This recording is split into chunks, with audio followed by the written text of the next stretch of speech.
I think it's actually a pretty simple thesis if you think about it. Help that isn't helping isn't help.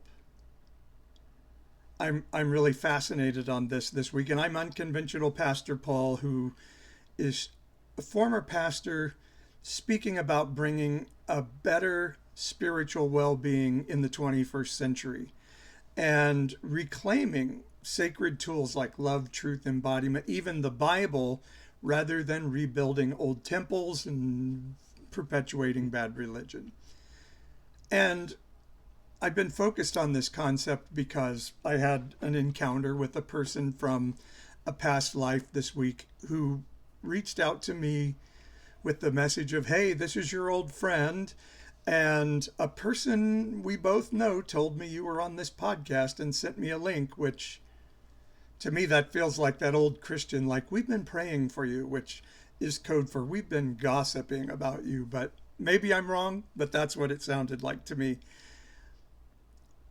But and so the person's like, I listened to this podcast, and boy, after hearing your story, now I understand where you're going and why you do the things you do.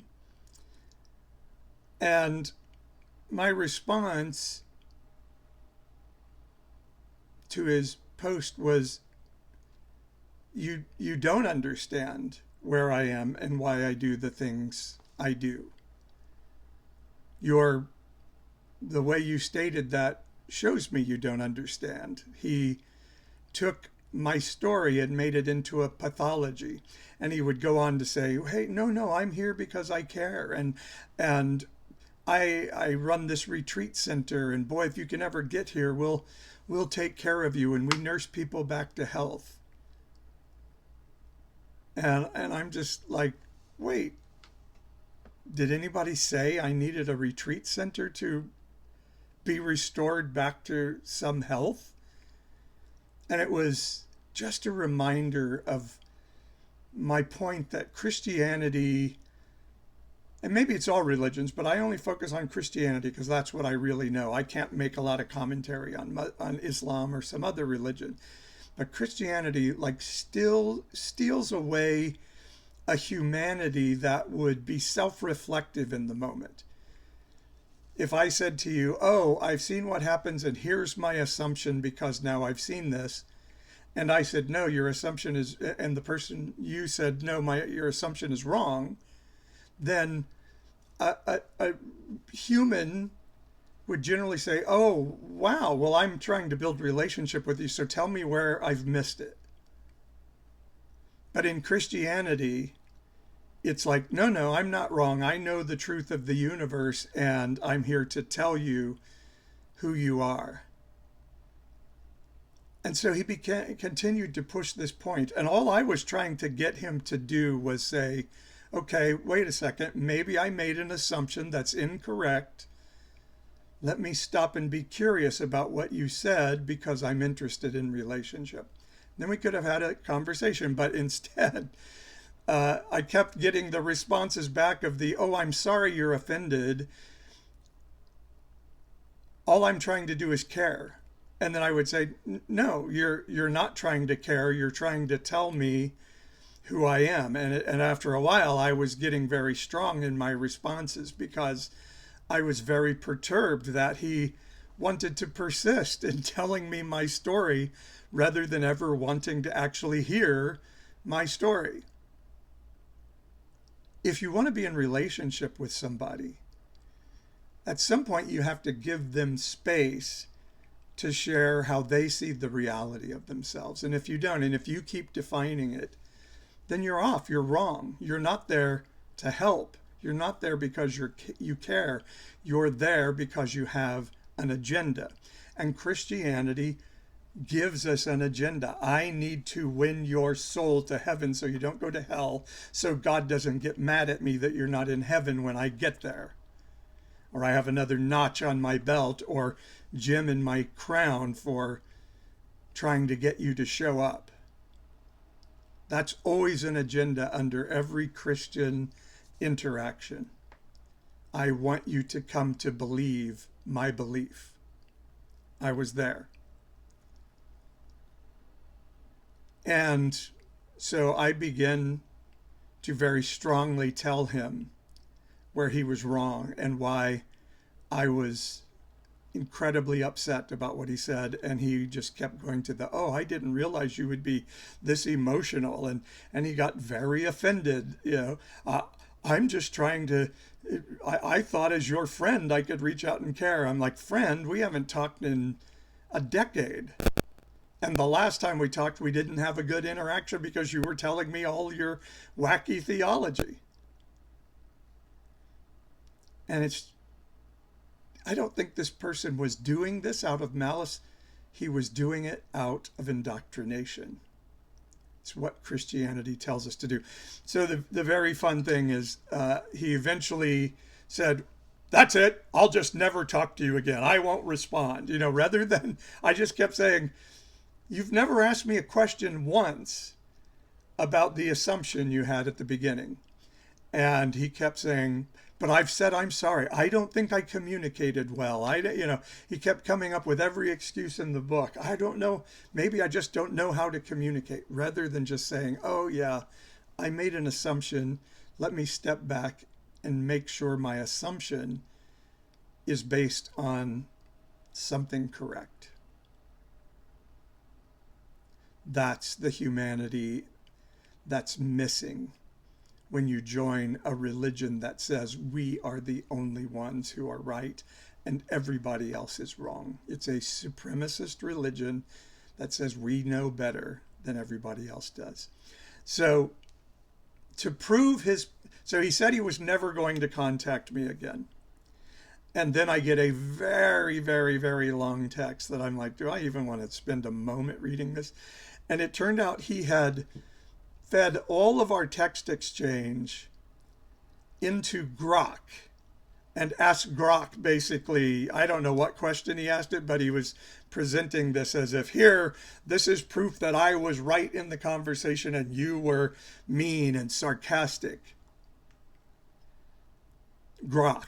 Yeah, so AI is going to determine human nuance from now on for people who are very black and white thinking this has to be right because this is what I've known to be right. That might be very helpful.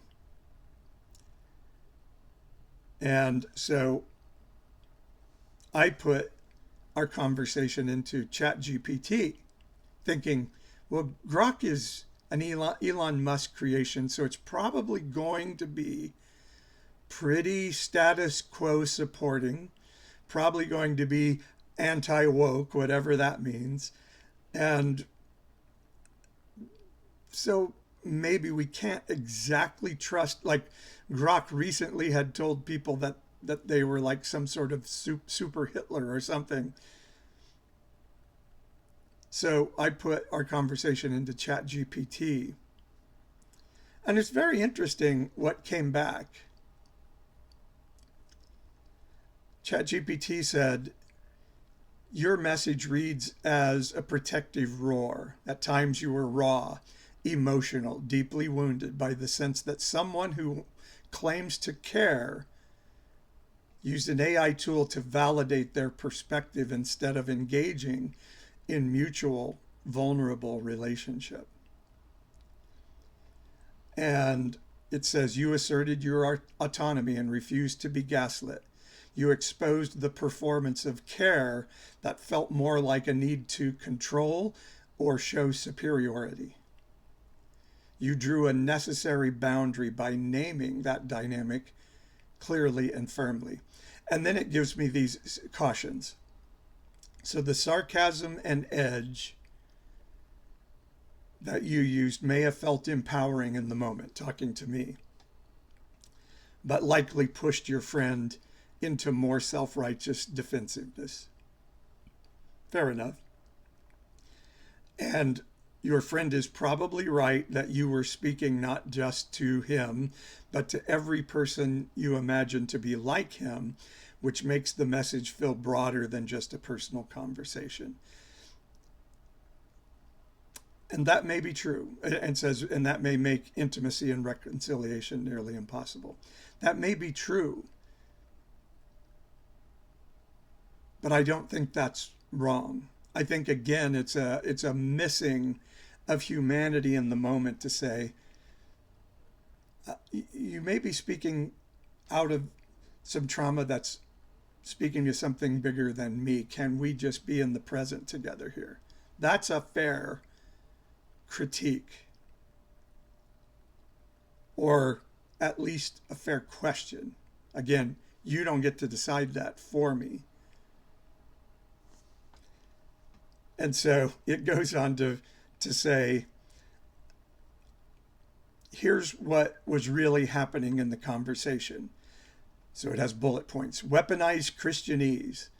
I hope you finish your race strong. Walk in the good works. These are coded ways of someone to say, you've strayed from the path and I pity you because I'm on the right path and you're not. It's spiritualized shame masked as a blessing. I love that. That's so right on. Weaponized Christianese. Dismissive diagnosis, referring to your dissociative identity disorder as whatever it is. That's extremely invalidating, borderline cruel, and erases an immense amount of work a human being does to walk a healing journey. And boy, I didn't even catch that. And when I saw that, I'm like, God, you're right. I did later on, he did very much overtly mock my story. Maybe that was because I had just really hurt his feelings, but dismissive diagnosis. Then it says moral high ground. By calling your reply vicious, hostile, and judgmental, he positions himself as completely gracious and you as broken. And then abandonment cloaked in virtue. I will not be contacting you again. This reads less like boundary setting and more like a parting punishment. He meant to sting you when he felt he couldn't resolve the issue in a way satisfactory to him. And ultimately it says the real issue is this wasn't about who was hostile. It was about one person offering grief in search of connection and the other offering AI analysis in defense of ego. And this is what I kept saying to this person, like, you keep justifying yourself over and over again in many different ways rather than asking questions. It says a performance of empathy that failed the test of true attunement. You were ultimately not wrong for defending yourself, even if you might have done it in ways that were somewhat maladaptive to social restoration. But this has to happen often when a person is fighting a journey to become whole. And when people know you only as your former fragmented self, it scares them when you refuse to be categorized as such.